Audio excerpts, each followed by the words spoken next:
A Gamer's Wish, a Gamelit series, Hidden Wishes Book 1, written by Dao Wong, narrated by Patrick Zeller.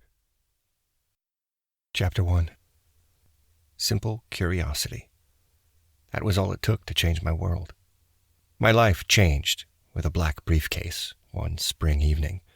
It had a 1960s design, a perfect rectangle made of black leather with a number combination lock, still in pristine condition.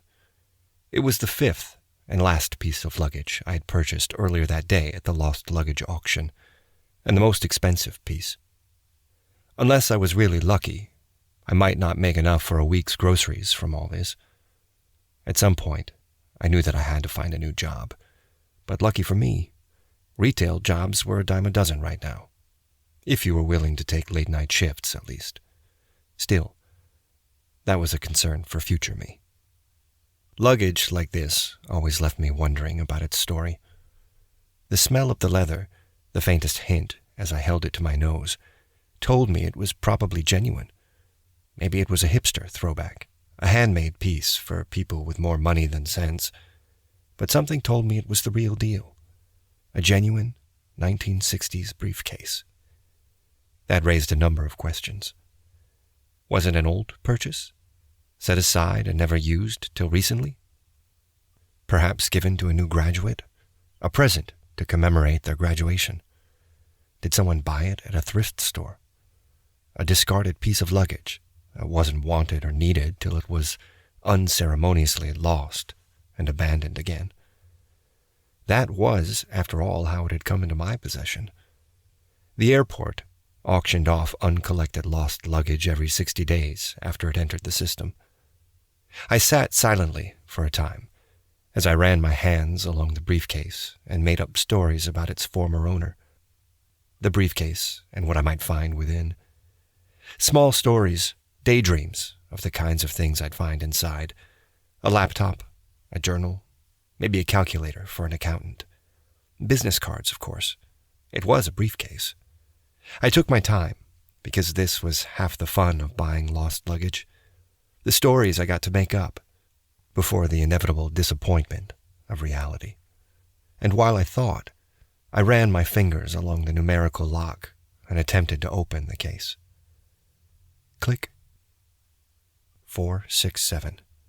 I idly noted the number that worked before I continued my attempts on the opposite side. It took another 2 minutes, an impatient 2 minutes, as I found myself suddenly anxious to see what I had bought. When the click came, I held my breath for a second before I finally opened the briefcase to see my prize. A leather journal, a single, expensive-looking fountain pen, and a capped bottle of ink, snugly fit into the inkwell dominated one side of the briefcase. On the other side, a series of 9 small boxes, with carved runes on top of them, sat in what had to be a custom-made enclosure. I frowned as I traced the runes, never having seen anything like them before. Not that I was any expert, mind you, but they sure were pretty. On the underside of the top of the briefcase was a simple, silver-lined mirror that reflected my image to me. Wavy brown hair that was about 2 weeks overdue for a haircut, slanted brown eyes that I had been told were my best feature, and thin lips reflected back at me. I rubbed my chin, realizing I had forgotten to shave again and grown a sparse, stubbly goatee.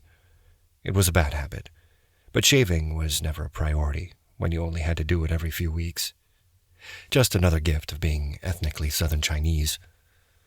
At 28, I was glad I'd finally gotten out of the baby face period of my life, even if I was still occasionally mocked for looking like I was in my early 20s.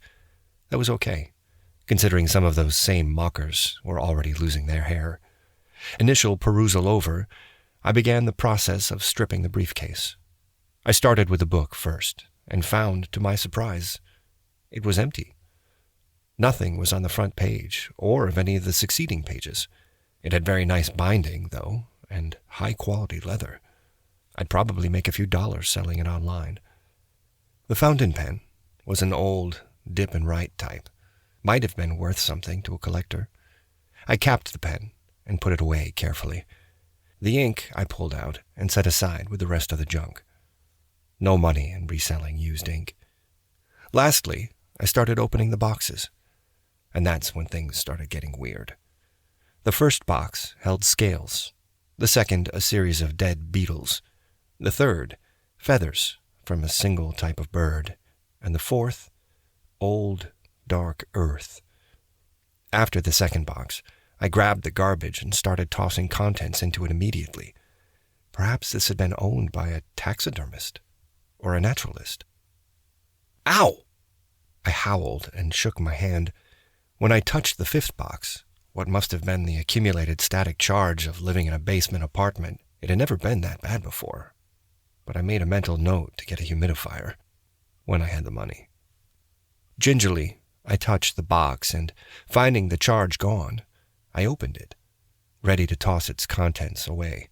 Instead, I found a simple signet ring made of dark metal, or alloy of metals. I frowned as I plucked the ring out and rubbed at it to clean it up, curious to see what it was made of. As I said, curiosity changed my life. "Are you done yet?" the blonde woman who had formed in my apartment from smoke asked me. Clad in a pink bra, tiny vest, and billowy sheer pants, she reminded me of an actress from an old cheesy TV show, almost uncannily so.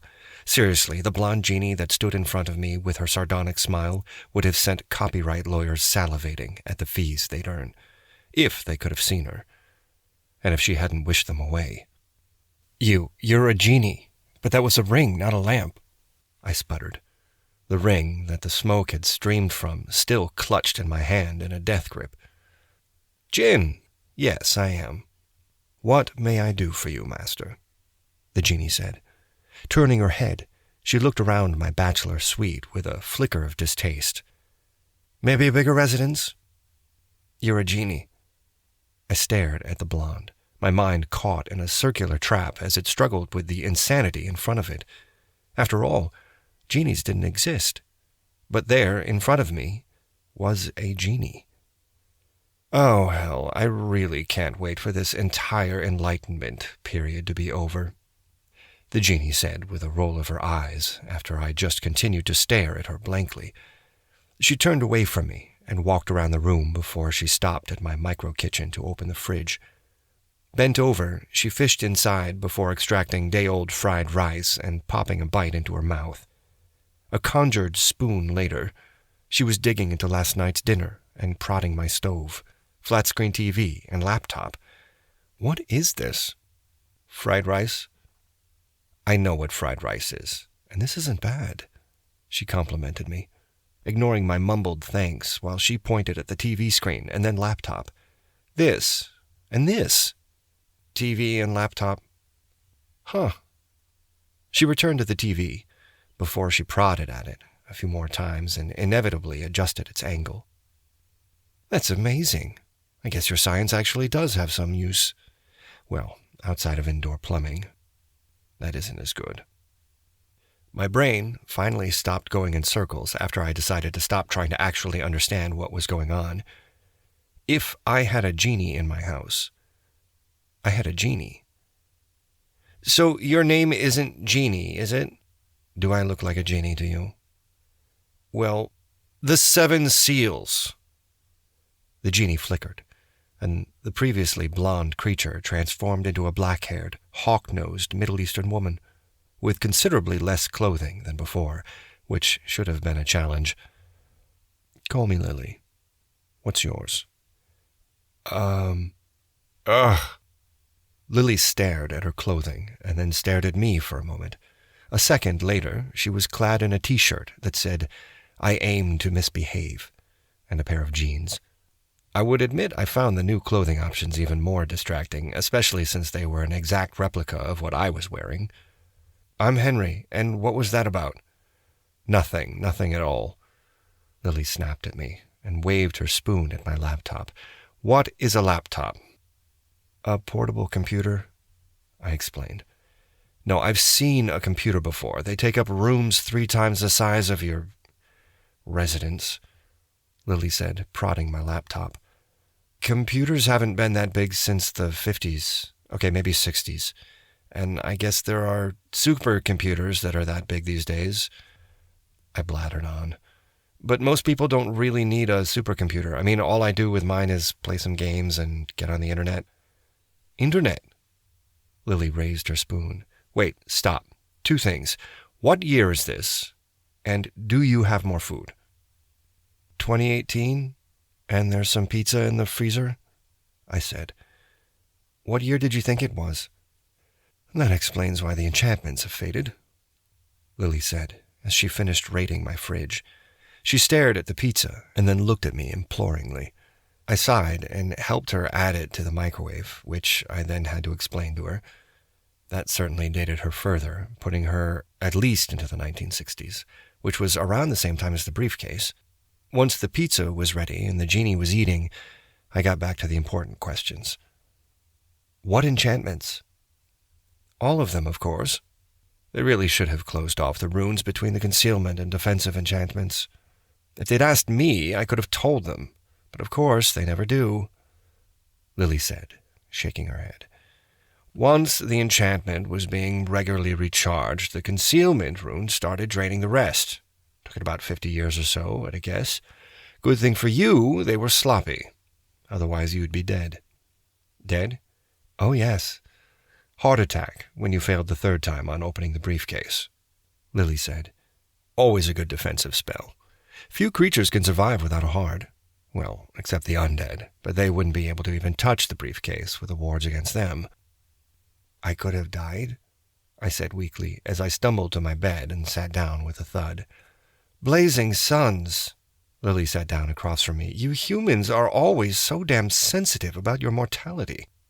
I sat there in silence and stared at the wall, my brain refusing to work any further at this new revelation. Genies. Magic. My death. There's a certain point in an individual's day when one just can't go on, and I'd hit that point. Without speaking, I flopped onto my bed, grabbed my comforter, and rolled into a ball. When I woke, hours later, the sun had set, and my basement apartment was shrouded in darkness.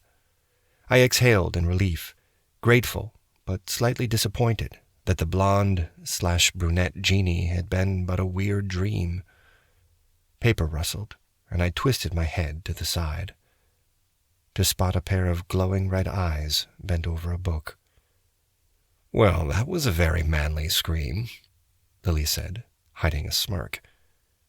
What are you doing? I gulped, clutching my comforter to my body after I finally managed to turn on my bedside light.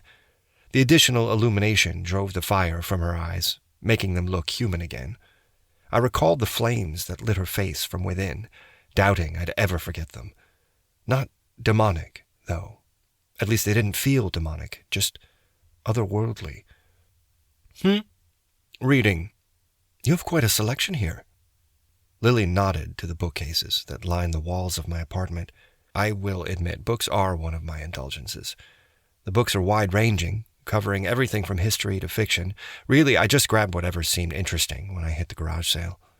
It wasn't a dream, I muttered to myself, and put my head between my knees.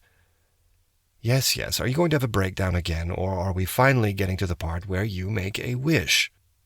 Lily said, bored. If you want to wait, I've still got 2 books in this series to finish. Don't bother, the author's still not done book 6 after 6 years. So magic really is real? I said, my voice muffled by the comforter. And you're a genie? Like, rub the lamp and get 3 wishes kind of genie? Yes. And I'm a jinn, not a genie, and sort of, Lily said absently as she continued to read. Sort of? I latched on to the wishy-washy word. I'm not actually bound to fulfill all 3 wishes, since what I can do is limited by the ring and my powers, Lily said, and then, when I said nothing, looked up and explained further. If you wished for the sun to go out, I wouldn't be able to do it, and you'd have wasted my power in trying, and annoyed like 100 gods at the same time.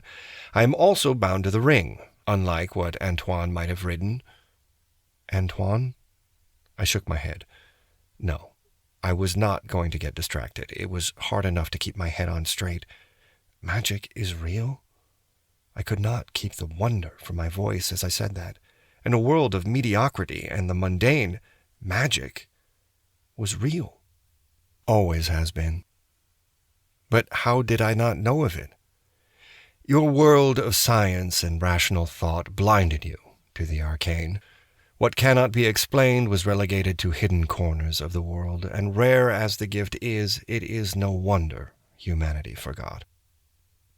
Magic is still practiced in back alleys and small towns. The supernatural world still exists, but it is more than happy to be forgotten. After all, humanity has never been kind to what it considers others. You've given that speech before, I said, and Lily nodded. All right, then, so magic is real, and you're a At her pointed stare, I corrected myself. Jinn, and I have 3 wishes. Is there anything else I should wish for? Life, death, the fate of countries, time travel. I can alter the minds and physical reactions of others, but not their souls. I cannot make someone love you or stop hating you, just lust for you, or perhaps temper their physical reactions to your presence. Lily answered promptly. As I nodded along, she opened her mouth and then shut it. You were going to say something. I was. What was it? It doesn't matter. Why not? I leaned forward in my chair. I wished the light shone better on her face. At least then I would have a better view of it. There was something in her voice. Lily stayed silent for a time, obviously fighting something internally. In the end, her lips twisted wryly, and she waved a hand in front of my bookcases, causing them to glow slightly. Because you won't listen. That's a bit insulting. You don't know me, I said, and she laughed, her laughter brittle and high. I know you. I've known 100,000 like you. My masters never listen, Lily said with a smile. So tell me your wish. I almost snapped back that I wished she would tell me what she was going to say. Almost. But annoyed or not, I was not going to waste my chance at real magic, at a real chance to change my world. You don't know me, and I don't know you, so why don't you tell me, and maybe we'll come to know one another. Lily stared at me for a long time, her eyes glowing red before she finally spoke, her voice weary. I am bound by the ring to fulfill your wishes, but I am not omniscient. I can only change what I understand, and I am not responsible for the consequences of any changes. Not that it'll stop you from blaming me. I stared at Lily for a time, then slowly nodded. You're saying if I made a wish, you'd be forced to make it happen, even if it was a silly wish? Like, if I wished for $1 million right this second, you'd be forced to make it appear right in this room, maybe as bills, maybe as dollar coins, which probably would suck. I am not malicious, no matter what you people might say, Lily said. But most wishes for wealth are not well thought out. I once gave a goat herder a mountain of gold, and he and his family were killed for it. 100 years ago, a gentleman asked for £1 million. Of course, I had never seen the kind of notes they used, so I made the banknotes for him, $1 million worth, all exactly the same. He was unhappy about that. I slowly nodded, staring at her. You're not all-powerful and all-knowing, just powerful, like a giant hammer wielded by toddlers. Yes, Lily said, excited for a second. I grunted, closing my eyes. The worst part was that I was the damn toddler.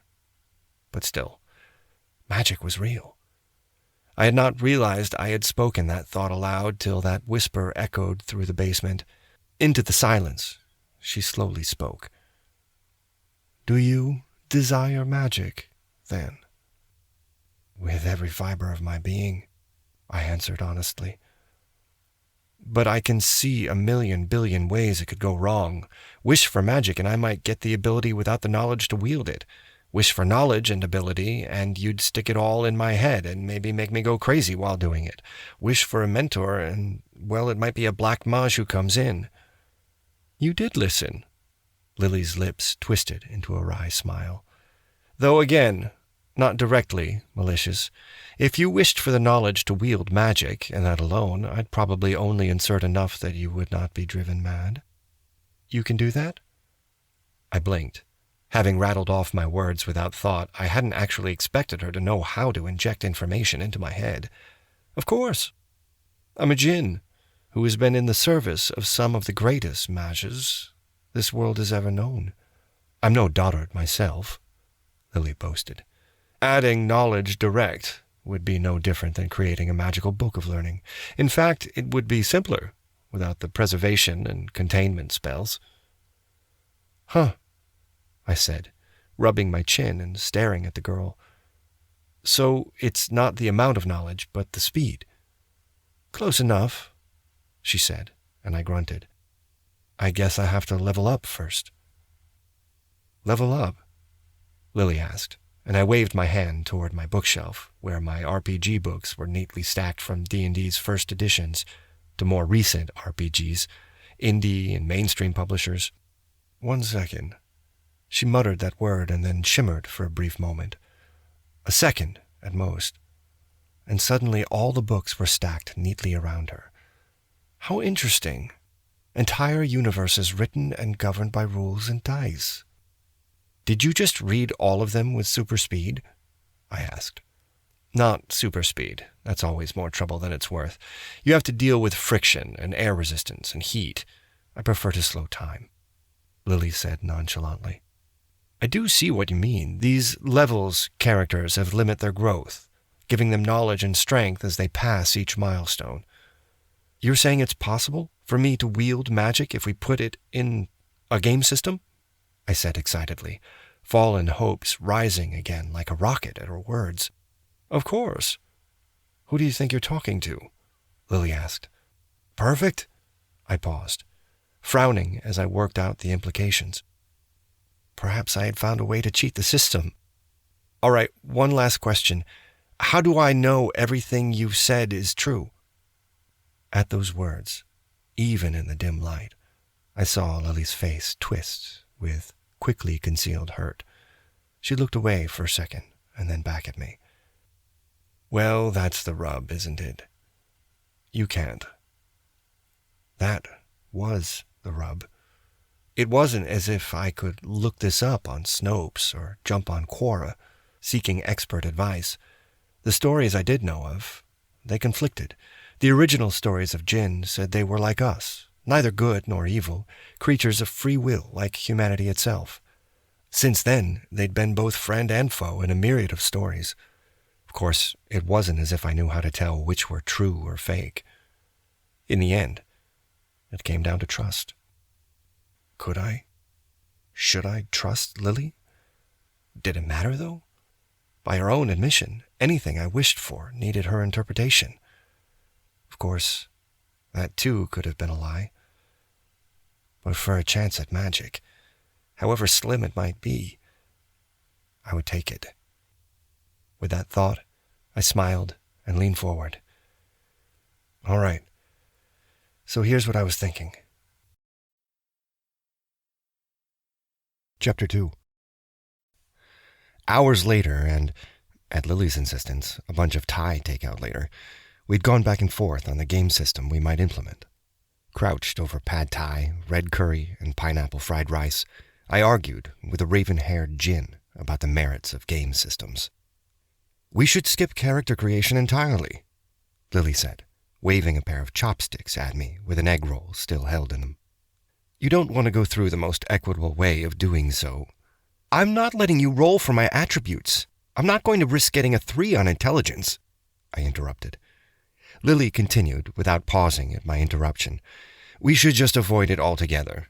Unintended consequences, remember? But a base 10 stat option and a number of points with the ability to increase and decrease the attributes would give me more ability to customize myself, I argued back. Yes. Not only do we risk angering the gods if we do it that way, there's the actual work involved. I still have to physically alter you to make it happen. If you doubled your existing strength, I'd have to balance various muscles, tendons, and ligaments to make sure you don't tear yourself apart the moment you move. And strength's the easiest. I mean, constitution? What is that? Your immune system? Lily asked. And don't even get me started on wisdom. You've said, and of course willpower is the soul, which you can't touch, I muttered. So I guess no altering attributes when I level up either? Fine. We'll skip character creation and direct changes to my body. Just pure knowledge. Well, one change. I've got to open your magical pathways, Lily corrected, a finger held up. Ah, right. I frowned, eyebrows drawn together as I stared at her. How complicated is that? Lily held her hand up, horizontal, and waggled it sideways, then snagged the last piece of chicken from the curry. Seeing my flat stare, she said, It depends on how innately gifted you are. The more gifted, the harder it's going to be. Isn't it the other way around? I frowned, and she shook her head. No, because if you're already gifted, you should be using magic already. If you aren't, you've simply got a blockage that I'll need to remove, Lily explained. That's going to hurt, isn't it? Yep, Lily said, way too cheerfully, as she poured curry on her rice. We should order more. What is it with you and food? Can't you just conjure it? I asked. Conjured food never tastes right. There's always something missing. Now, I saw a menu for Greek. For an all-powerful jinn who was about to change my world, she certainly seemed to be costing me more than she earned. As I walked toward the fridge to grab the takeout menu, I pulled out my wallet and stared at the last few dollars I had. Well, it would be worth it. This is a computer game? Lily asked, poking at my screen. I smacked her finger away, growling, Stop that! You're going to leave prints. 1, ow! Lily waved her hand. 2, I don't leave prints. This body isn't exactly corporeal like yours. Still, don't touch the screen. And yes, this is a computer version of the games we've been talking about. This is a single-player game where you control a party. It's a bit dated these days, but it's quite fun, I explained. This is my saved game, which lets me start from where I left off. Character creation is done, and this is my inventory. No skills? Too complicated. I'd have to either give you all or nothing. What would we use as a basis? All these systems are too broad, unless you want to end up forgetting how to swim simply because your athletics are 0. I mean, who designs these things? Swimming, gymnastics, hurdling, and sprinting all under the same skill? Lily clicked around my computer screen. Can't you just give me a low rating for a bunch of skills I should know? No, you can't handle it. Lily waved her hands, fluttering her fingers apart. A point in, say, science might do that. Or we could get granular and then realize we forgot some important skill, like typing. You wouldn't be able to use this computer of yours, because you'll automatically fail every attempt. Ugh, okay. Perks? My ring might consider that cheating. Lily rubbed her chin. I could do weaknesses. Hard no. Lily giggled at my reaction, flipping to the next page in the book while she stabbed a portion of tiramisu. Equipment's out, same as perks. Well, shit. I rubbed my temples, staring into space. Way I see this, all I'm getting is the ability to use magic at a gradated level. All? Fine, it's a lot, I said, waving my hands at her. I knew it was a lot. It was more than I'd had a day ago, and yet I felt cheated. My eyes burned, and my heart ached, exhaustion finally kicking my doors down. Damn right it's a lot. If we do this right, you might be the first arch-magi I've ever been able to create with my wishes, Lily said. You need to rest. Yeah. I glanced at the single bed in the apartment. Do you...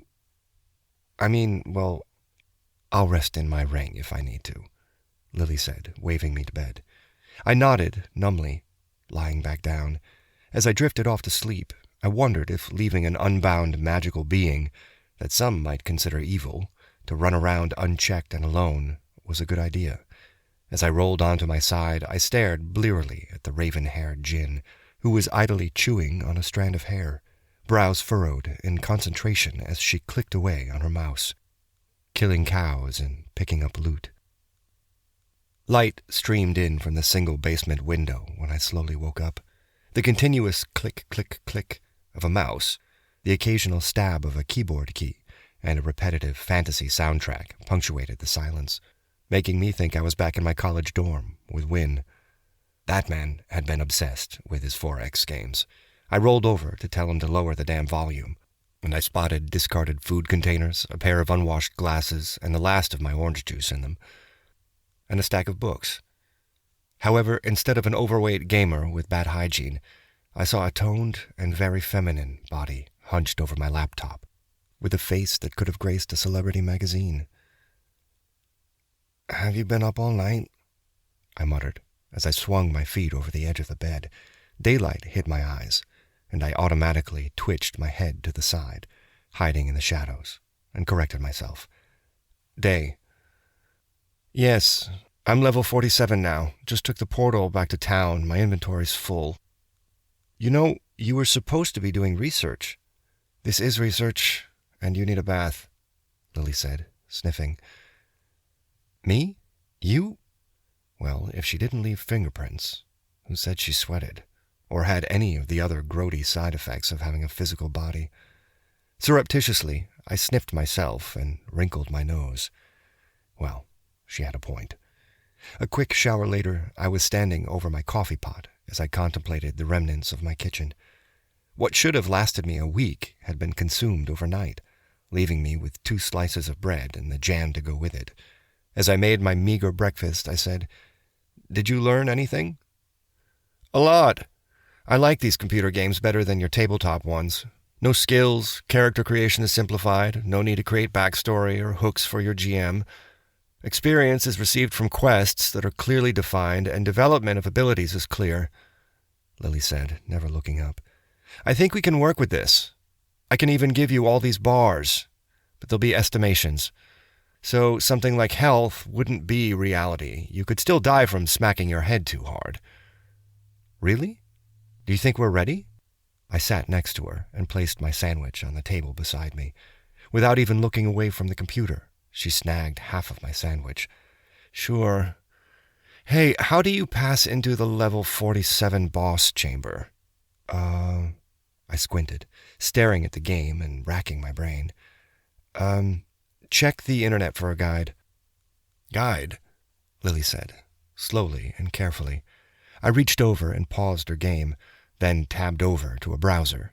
In a few seconds, I had a guide open. Before I could even scroll down, the laptop was snatched back, and Lily paused the level. "Oh, I missed this portion entirely." I coughed into my hand, dragging her attention back to me. "My wish?" Sure. No character creation, no skills, magic, and knowledge that's gradated by levels, and level-appropriate quests so you don't die fighting a dragon on your first day," Lily said distractedly, as she chewed on her hair. "I wonder what I missed earlier." Oh, hell. She was a completist. I rubbed my eyes. "And the ability to add patches if we realize we missed something." "Patches, right, sure. That your wish?" "Yes, Great!" Her hand raised and waved at me before I could finish my sentence. And then, pain. My nerves felt like molten fire had been poured along them, my entire body gone rigid as muscles locked. I tasted blood after I accidentally bit my tongue, its copper taste and blueberry jam mixing in my mouth. A moment later, an ice pick slammed into my brain, and the world shimmered and distorted in my vision. Light shifted and broke apart, and through my screams, I heard a bell chiming before a new wave of pain hit me. My existence became the pain, the twisting in my bones and nerves before I finally fell and passed out. When I woke up, I found the raven-haired jinn leaning over me. She was dabbing at my face with a wet cloth that was speckled with blood. My head felt like someone had decided to use it as a punching bag, but at least the pain in my body had fallen away to a dull but constant thrum, reminiscent of a deep muscular ache. As my eyes opened, Lily offered me a pair of pills, which I gratefully took and washed down with a cup of water she proffered. It was only after I had swallowed them that I thought to check. "What was that?" "Painkillers. It says take 1, but I figured you need 2, Lily said, offering me a chance to look at the bottle of naproxen. I sighed in relief, grateful for the clear pharmaceutical labeling. After all, I did not want her to be grabbing my Imodium instead. "How are you doing?" "Hurts," I said, being careful to move ever so slowly as I peered at her. "What was that all about?" "I made your wish come true," Lily said, looking ever so slightly guilty. "But I felt a rush of anger push aside part of my brain. "I wasn't ready." "Yeah, sorry about that," Lily said. "Sorry. You could have killed me. And we haven't even discussed experience and leveling and quests and—" I know, Lily shouted, the loud noise making me wince. She stood up and threw her hands up toward the sky. She blushed with guilt before she calmed and squatted beside me. "I'm sorry, I got distracted." "Distracted? You got obsessed," I growled, and she nodded. I slumped backward with my eyes closed and forced myself to draw another deep breath. "Tell me about what you did." "What we said we were going to do. I opened your arcane pathways and inserted the basics of magic into your mind. I have my own spells that will record your progress, and when you're ready, I'll level you up, and you'll get your next dose of knowledge." "About that." "What?" "Leveling up. How do I get experience?" I frowned as I slowly sat up. I mean, I don't want to go out killing things if I don't have to, and leveling is just an abstraction of your growth and development as a mage. You gain experience by practicing your magic or studying. Though, at my pointed stare, Lily continued, high-stress situations are extremely strong methods of acquiring knowledge. It's not just about sitting in your tower all day reading books. The way we've set it up, you'd likely learn more this way, too." I grunted. "So, questing." "Definitely," Lily said. "Don't worry, though. I'll make sure they're level appropriate." "There's a lot of you in this conversation," I said suspiciously, and Lily flashed me an innocent smile, even going as far as to flutter her eyelashes at me. "Lily?" "Well, someone has to be your class trainer and GM," Lily said. I stared at the raven-haired beauty for a time as a thought worked its way through my throbbing head. "What normally happens when a wish is granted? Or all 3 wishes?" "Well, Lily looked aside and then sighed. "Fine. I normally get banished into the ring whenever I'm not needed." "But being my GM, you're always going to be needed," I said, completing the thought that had wormed its way in.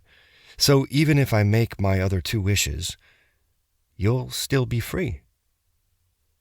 "Not free, just out of the ring," Lily said seriously, pointing to the ring I had slipped onto the middle finger of my left hand. "I'm still bound to not use my powers in any meaningful way." I mulled the thought over for some time. Lily's admission and the way she had managed to get something out of this. I would have felt betrayed, but if I'd been trapped in a ring for 50 years, maybe I would have been as manipulative. In the end, it came down to trust, and the fact that she only stayed out for as long as I was alive. "Henry," Lily said, and I looked up to see her sitting, nervously, waiting for me to speak. I frowned at that, at why an indescribably ancient being with the power to change reality was nervous. What could she have experienced in that time to create that level of fear? "It's fine," I said finally. In either case, I had better things to focus on. "I can do magic now, right?" "How?" "Just think about it," Lily said, unhelpfully. Instead of chiding her, I fell silent and focused. At first, my thoughts were distracted and jumbled as I thought about thinking about magic, but eventually they settled down. It was at that point I realized I didn't need to think about it as an abstract concept. It was more like moving a muscle I hadn't used in a while. All I had to do was want to use it. Light. I muttered to myself, and found my hand shifting, making the arcane signs needed. Light ball cast, 42% synchronicity. The ball of light that flowed out of my palm was weak and cast a pale, fitful yellow light not even as strong as a 60-watt bulb. On the other hand, it was mine. What was that? I stared at where the words had been in the corner of my vision. Gone now. The user interface I built in. It'll give you information about your magic and how you're doing, Lily said, smirking.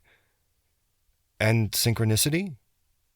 Even as I asked, the answer was popping into mind. Still, Lily felt the need to answer me. As you know, magic can be cast in many ways, just like a painting can be painted with different colors. The one you've learned is older, more direct. At its earliest stages, it requires a mental and physical component. The closer I synchronize both mental and physical actions, the more powerful the spell, I said, finishing for her. And at later stages, I won't even need the physical actions. Correct. Lily smiled at me, even as I began to add to the single floating ball. Each time a new ball was conjured, the same message would appear, telling me of my progress. After my initial cast, most sat around the 60% region, bouncing higher and lower as I practiced. When nearly 24 light balls had appeared, the first one finally flickered and died.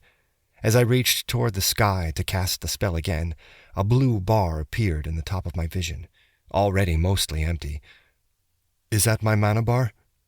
Close enough, Lily said before she put a hand on my arm. It was the first time we had actually touched, and I found her flesh smooth and surprisingly warm. Warm like a roll of bread, freshly drawn from the oven, a comforting heat that traveled down my arm. You should stop now. Mana, the arcane energy you wield, should never be fully depleted. The arcane powers you, your life force, and soul always make sure to leave a little behind. Even as she finished, I realized my headache and the fire in my nerves had returned. In my excitement and focus, I noticed the growing pain. As I sat back onto the bed, Lily walked away and returned with some water for me to drink. I considered the implication of what she said and marveled at my first spell. As my head throbbed, I made a few attempts to bring my character sheet up. Status screen, character. In the end, I realized that, like my magic, I just needed to actually want it, with focus. Class, Mage, level 1, 4% experience, known spells, light ball, force bolt, warmth, chill, chime, breeze. It was strange, having the system and the knowledge in my mind. On one hand, these spells were hard-coded, distinct artifacts I could conjure with a thought. On the other hand, the knowledge imparted to me actually explained how they were all manifestations of a few alterations of the same formula. Light, warmth, chill, chime, and breeze were all about the alteration of energy, a conjuring and displacement of physical energy. It was like a punch. You could throw a jab, hook, uppercut, haymaker, and more, but in the end, they were mostly the same muscles, used in different ways, broken up into distinct areas for ease of use. In time, with more building blocks, I could probably even make my own spells. However, I needed a lot more blocks before I could even think about that. The only real disparity in my spells was Force Bolt, my only offensive spell, and also my most advanced. Even thinking about the various parts that made up the spell made my head hurt, figuratively. At a guess, I'd need more practice before I understood it. On the other hand, my rental was not the place to throw around destructive magic. In time, the silence brought on my thoughts, punctuated only by the clicking of the laptop after Lily returned to the computer, was broken by my stomach rumbling. I wasn't going to say anything, but your kitchen's empty, Lily said from behind the computer screen. We should order more takeout. Huh, not happening. I shook my head and stood, the pain having receded as my mana bar filled. We blew my budget for the week already. I'm going to have to sell some of that stuff from the auction if we want to eat. Maybe that book. Your spell book? I wouldn't recommend that, Lily said. I looked at where the book had been discarded, the book no longer mundane, but glowing with a faint blue light. I picked it up and noticed the pages were filled with words and diagrams, all written in a tight cursive script that hadn't been there before. Where did this come from? I muttered. It's always been there. You just weren't able to see it with your arcane sight inactive. I have arcane sight? Yes. The hidden world will be open to you now. Look at the briefcase. Faded runes crisscrossed the briefcase, covering every inch of the leather. Strangely enough, I understood some of the runes now. Unearned knowledge of individual parts of an alphabet. Even if I did not understand the words themselves, I popped the briefcase open, the wooden boxes that had been neatly replaced, the words that I now knew. Were these spell components? I pointed to the empty boxes, the ones whose contents I had thrown into the garbage. Yes. You know, we could sell some of those for good money. The squid eggs themselves would be worth a lot to the right alchemist, Lily said. Won't they have dried out? I frowned and then stopped as knowledge of the runes flowed into my mind. Preservation runes. But won't I need them? Not at all. Those are for hedge mages. They need the components to jumpstart their spells. The magic you know bypasses that. Huh. Cool, I said, as I put the book and the rest of the boxes away. Well, I didn't know any alchemists, so selling the spell components was pointless. Instead, I pushed the briefcase aside and proceeded to bundle a bunch of clothing together before I tossed it into a garbage bag. Okay, time to go. Where are we going? Lily said, suddenly looking excited. Nora's. Now come on. Chapter 3. I squinted slightly as I walked into the sunlight, my eyes adjusting to the brightness. Midsummer. We had a ton of time before the sunset, but not so much before Nora's was closed. Beside me, Lily looked around with wide eyes as she took in the city. In the distance, skyscrapers reached for space, metal fingers stabbing into the bottom of the blue sky. Cars drove past, sharing space with bicycles and motorcycles, the constant rumble of the city assaulting our ears. As I moved to step forward, Lily grabbed my arm, holding me back as she continued to take in the changed world. Sorry, just a lot to take in, Lily muttered, and I nodded. The same for me as well. I realized the world had changed a little since I had last come outside. A small apartment building glowed with arcane runes, and farther down the road, gargoyles that were once decorative moved as they looked at us. As a pedestrian strode past me, my jaw dropped when I realized she was a lizard woman, scales running along her face and along her wide body. Down the street, a humanoid dog creature scurried down the street, followed by its larger, fur-covered handler. What is all this? The hidden world, Lily said. Your sight is letting you see what was there before, hidden by glamours and spells. How do I turn it off? I muttered, shaking my head. I mean, how do I know what they're trying to show me? Let your eyes unfocus a bit. Look slightly away from them. Use your peripheral vision, Lily coached, and I focused on the dog creature and its handler. I struggled for a few seconds before I learned the trick, unfocusing my eyes to see the glamour. For a second, I saw what they were showing the world, a child and his father, rather than what they were. Huh, I said. I turned to Lily, but the raven-haired jinn looked the same no matter how I squinted, unfocused my eyes, or looked away. I only stopped when I realized that passers-by were giving me strange looks and starting to walk wide around us. Don't bother. You can't break through my glamour yet, though you'll get better with practice and higher levels, Lily explained. I turned away from her then to practice further. Lily nudged me, and I turned away from the 8-foot-tall giant I had been staring at and started the 30-minute walk to Nora's, my bag slung over my shoulder. The walk to Nora's took longer than normal, and I had to switch the bag in my hand a couple of times. Both Lily and I stared about us as we walked, the jinn asking questions about the modern world, and I about the hidden. Smartphones, L's, earbuds, and alchemical potions. All were queried and explained. At the end of the walk, I wasn't sure who was more awe-filled. I stood outside the used consignment shop and noticed a series of runic carvings along the door, glowing with the light blue that I'd come to recognize as an active enchantment, that curled around the simple sign saying, Nora's.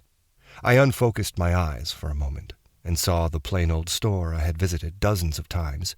For a moment, I hesitated, but in the end, I stepped in. I needed the money. "Elle?" I called as I stepped in, the bell ringing as the door swung open. "Hey, Henry." Elle's voice trailed off as a person looked at me, her eyes wide. A second later, as Lily stepped into the store and past the runes, the entire room glowed red. The shopwoman's eyes narrowed, focused on the raven-haired jinn. "Who are you?" I stared at the person who had Elle's voice. Gone was the friendly 5-foot black-haired and slightly dumpy shopkeeper, and instead a slim, flame-red-haired beauty with long, pointed ears stood in her place. As I unfocused my eyes, I realized that this was Elle, as she truly was. "Elle? You became a wizard," Elle said, her tone disappointed. "Did you use her to do it? Did you make a deal with one of them?" "What are you?" I said, shaking my head and ignoring her questions. "Pixie. She's a pixie," Lily said, sauntering to the counter and leaning on it. The jinn let her gaze wander about the shop, eyeing the runic enchantments that lined the walls and the glowing glass cases that were always locked. "And this is not just a used clothing store." "What do you want, demon?" Elle's hand came out from under the counter, carrying a wand. Even inexperienced as I was, I could guess it wasn't for turning pumpkins into coaches, though she might try turning Lily into a rat. "Nothing. I'm just along for the ride," Lily said, and Elle growled as she lifted the wand. "Not that kind of ride," I hastily added and stepped forward. "And Lily's no demon. She's a jinn, and I didn't make a deal. I made a wish." "Tomato, tomato," Elle said. Still, the words I'd said seemed to calm Elle down slightly, her gaze straying to my hand, where the ring rested. "Wishes with a jinn never go well. Elle, all I'm looking for is to sell some clothes. I didn't expect—" I waved my hands to encompass everything. "Henry, you're a nice boy. So here's a piece of advice. If you've got a wish left, wish for things to go back the way they were before," Elle said. "Actually, that's a horrible wish," Lily cut in, shaking her head.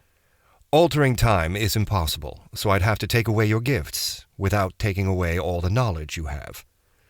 Elle frowned as she stared at Lily while I dropped the clothing bag on the counter. I coughed and drew her attention back to me. "Look, Elle, I really need your help. Ms. Never-Ending Stomach here ate through all my food and blew my budget. She even found my 3-year-old cans of Spam." "How long have you been living with her?" Elle said, her head tilted to the side. A day and a half," I sighed. "Come on, Elle, you know I don't bring junk." "Henry," Elle sighed and waved at the clothes. "Have you ever looked at the prices I sell the clothes you bring me?" "No. I barely make any money on the clothing I sell. The entire used clothing side is a sham, a front," Elle said, and waved a hand to the glass cases. "That's where I make my money." "Okay, that's fine, but—" I pointed to the clothing. "Can't you take it as usual?" "No, because you're in my world now," Elle insisted, and I grunted, deflating. "Fine." I started packing the bag again. Second Chance was a bus ride away and would probably only take a third of my inventory, but at least we'd have enough for dinner. "What do you sell, anyway?" "Spell and runic components," Elle said. I choked, staring at the diminutive pixie. As casually as I could, I added, "And do you buy those too?" Elle laughed, nodding her head. "Of course. But the careful sorting and care for spells components is a skill, capturing the first breath of sunlight, containing the sap of a necrotic beetle. It's not something you can just do." Lily beside me just grinned, as I finished stuffing the clothes away. Right. Thank you, Elle. See you soon. Outside the door, I turned to Lily, who chuckled quietly beside me. After a few yards, Lily asked, "Isn't the basement the other way?" "Yes, but I've still got a bag of clothing to get rid of," I replied, hefting it. "You do know that a single spell component is worth more than 10 of those bags of used clothing?" Lily said. "How would you know?" I shot back. "You've been stuck in a ring." "I was looking at the clothing," Lily said. "And even at full price, a spell component is worth 10 bags. At least. Whatever. I still have to get rid of this." I hefted the bag. "Waste not, want not." It was nearly late evening before we found ourselves back at Elle's door. The titular Nora was, of course, not around, but Elle was still inside, finishing up for the day. I frowned, tempted to not knock, but decided to do so anyway. It had been a long, long day already, and I just wanted this done. Beside me, Lily was eating a shawarma, her foot tapping on the ground impatiently. "We really should be home," Lily said. "You're not really ready for nighttime yet." Yeah, I muttered, and knocked again. Elle finally opened the door, glaring at the pair of us. "What do you want?" "I might have something you want," I said. "Henry." I shook my head. "Not close," I replied immediately. I quickly glanced around, then reached into my jacket and pulled out one of the rune-covered boxes. "A spell component." "Where did you—" Elle clamped her mouth shut. "Fine, come in." A few minutes later, we were hunched over a table in the back of the shop, in a room I had never seen before. In the center of the table, the opened enchanted box dominated our conversation, Elle lifting and placing aside small green crystals with a tweezer, inspecting each piece as it came out. "Where did you get this?" Elle muttered, shaking her head. "I haven't seen quality like this in years." "So you can give us a good price?" I said, almost bouncing with anticipation. "Definitely," Elle said, and then clamped her lips shut, a look of frustration flickering on her face. "Damn it, Henry, I've been buying clothing from you too much." I chuckled and sat back while she carefully stored them away in a glass container of her own. Once she had finished, she weighed the container before turning back to me. "Would you sell the box too?" Out of the corner of my eyes, I saw Lily shake her head no, but I did not require her advice on that. I had no intention of selling the boxes, and told Elle as much. The pixie ran a hand through her red hair before she pushed the pad forward, showing me her offer. Whoa. My jaw dropped a bit, staring at the price. 10 times what I had earned this was not. Obviously, Lily's time in the ring had seen more changes than the jinn had expected. "I take it this is agreeable?" Elle said with a smirk, and I could only nod dumbly. Outside Nora's, lighter 1 spell component had a newly counted wad of cash stuffed in my pocket. I turned and started the walk back to my basement apartment. Lily fell in beside me, eyeing shops with interest and muttering about supper. It was no surprise I never saw the hand that reached out of the alleyway and yanked me in, dazed by the new hidden world and my newfound wealth. A large, green and rough hand gripped me and dragged me deep into the alleyway, holding me by my jacket as I scrabbled at it, trying to make it release me. In the dark, my attacker slammed me into the wall once, and then again, sending stars dancing in my eyes, while a second hand pinned my right hand to the wall. "Give me what you've bought, wizard," snarled the green-tusked face, inches from mine. To punctuate his words, the orc squeezed my neck, making me choke. I slapped at his hand ineffectually with my left hand, stars still dancing in my eyes. The repeated blows and lack of oxygen made my eyes unfocus, and for a moment I saw the hulking skinhead that he showed the rest of the world. "You know he can't answer you if he can't breathe," Lily said. The orc blinked, turning to stare at the jinn who was standing and watching us indifferently. Beside her, a pair of his associates floated in the air, their limbs failing to find purchase. "You're a wizard too?" the orc growled, yellow eyes narrowing. He reached a hand backward, but stopped when Lily tisked. No, I'm not your target. He is." Lily said, pointing to me. Now, this is a decent random encounter, but not level appropriate with all three of you, so I'm taking your friends out of the equation. You, Henry, will have to deal with. Isn't that right, Henry? I didn't get in fights, as a matter of course. That being said, it didn't mean I hadn't been in fights before. One of the main rules? Don't get distracted, and if your opponent does, capitalize. A raggedly drawn breath gave me enough clarity to focus and cast my only offensive spell with my free hand.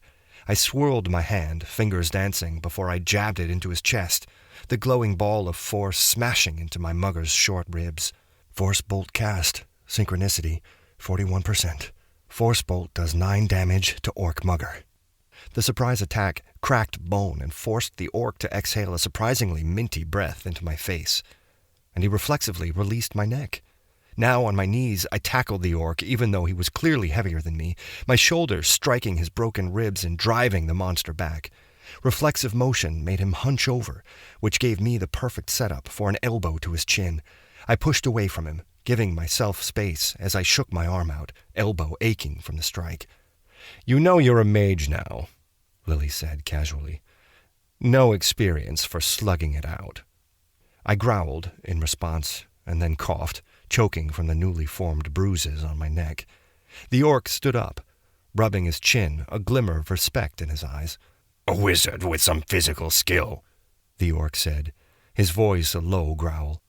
He flicked a glance to Lily, who waved her hand for him to continue. "This just might be interesting."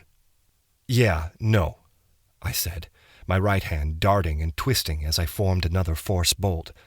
Before I could finish, the orc charged me, which forced me to dance backward and interrupt the spell. I twisted and turned as my mugger refused to give me time to finish it. Again and again I would start the spell before I found it interrupted. "You're going to have to learn to cast under pressure," Lily coached from the sidelines. A thrown knife from one of the other orcs hung suspended in midair, stopped the moment it had been released from his hand, its target Lily.